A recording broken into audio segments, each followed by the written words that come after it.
అప్పుల బాధలు వెంటాడుతున్నాయా? అయితే 6 జేవిఆర్ వారి జాతిరత్నాలు ధరించండి.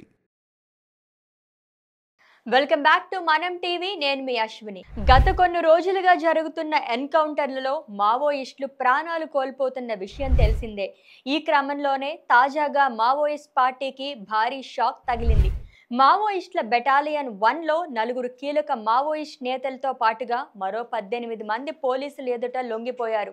అయితే లొంగిపోయిన మావోయిస్టుల్లో 2 నక్సలైట్లపై ఒక్కొక్కరికి 8 లక్షలతో సహా మొత్తం 39 లక్షల రివార్డ్ ప్రకటించారు పోలీసులు.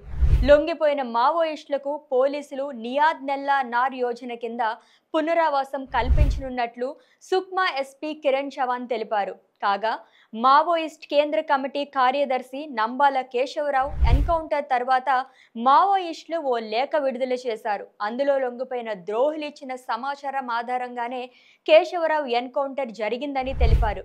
కేశవరావు కోసం 35 మంది ప్రాణాలు అడ్డుపడితే 7 సురక్షితంగా బయటపడ్డారని, 27 మంది ఎన్కౌంటర్లో చనిపోయారని అన్నారు. పాకిస్తాన్తో చర్చలు జరిపినప్పుడు తమతో కూడా చర్చలు జరిపితే తప్పేంటని ప్రశ్నించారు.